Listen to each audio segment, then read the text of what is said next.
किताबें अगर गिरें तो बस धूल नहीं लगती, कभी कभी किसी की आत्मा भी जाग उठती है। यह कहानी है संगम नाम के एक गांव और तीन भाई बहनों की। सरस्वती पूजा का दिन था। पूरा गांव फूलों से सजा हुआ था। बच्चों की हाथों में किताबें, माथे पर चंदन के टीके और आंखों में पढ़ाई से जुड़ी उम्मीदें।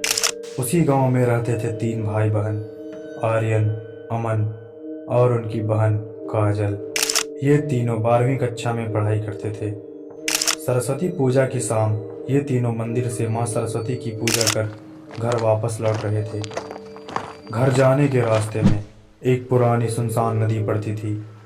धीरे धीरे रात चारों ओर फैल चुकी थी।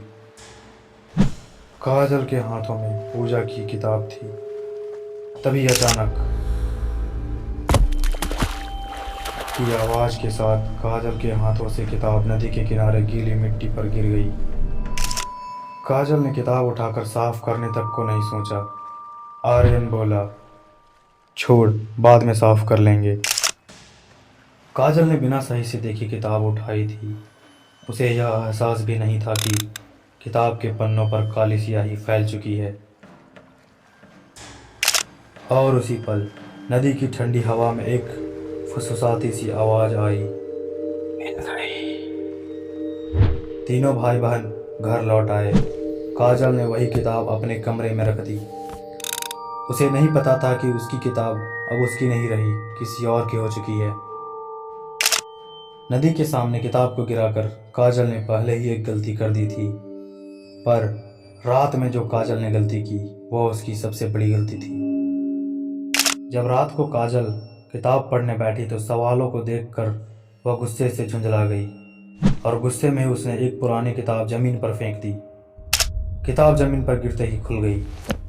पहले पन्ने पर काले धब्बों में सिर्फ एक नाम लिखा था, विद्या। अचानक काजल की वही पूजा वाली किताब अपने आप खुल गई। पन्नों से काली स्याही टपकने लगी। कमरे के कोने में धीरे धीरे एक परछाई उभरने लगी। लंबे खुले बाल, भयानक सा चेहरा, आंखों से टपकती स्याही। परछाई फुसफुसाई,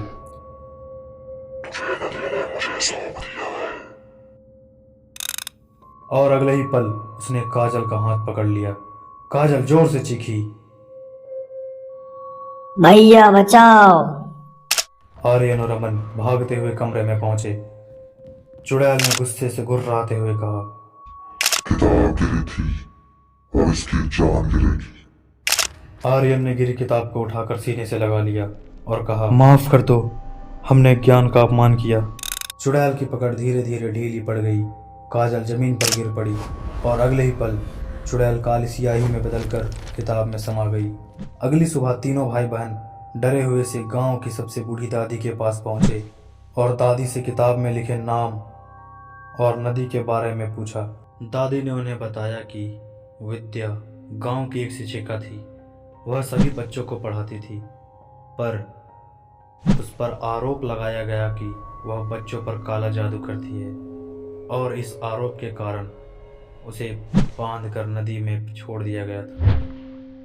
क्योंकि विद्या को किताबों और ज्ञान से काफ़ी लगाव था, तो जब कभी भी सरस्वती पूजा की रात अगर किताब गिरे तो विद्या लौट आती है। अगली आरती तीनों ने पूजा में किताबों को सम्मान के साथ रखा था, पर काजल की हथेली पर अब भी एक काली स्याही का निशान था। रात को सब सो गए, लेकिन आधी रात में काजल के कमरे में स्याही टपकने की आवाज आ रही थी। काजल की वही पूजा वाली किताब अपने आप खुल गई।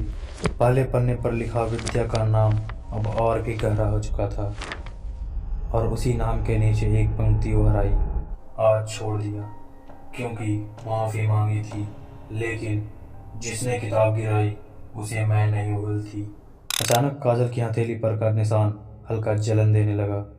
किताब का आखिरी पन्ना अपने आप पलटा और उस पर लिखा था, अगली सरस्वती पूजा फिर मिलेंगे। किताबों का सम्मान सिर्फ पढ़ाई के लिए नहीं, कभी कभी जिंदा रहने के लिए भी होता है।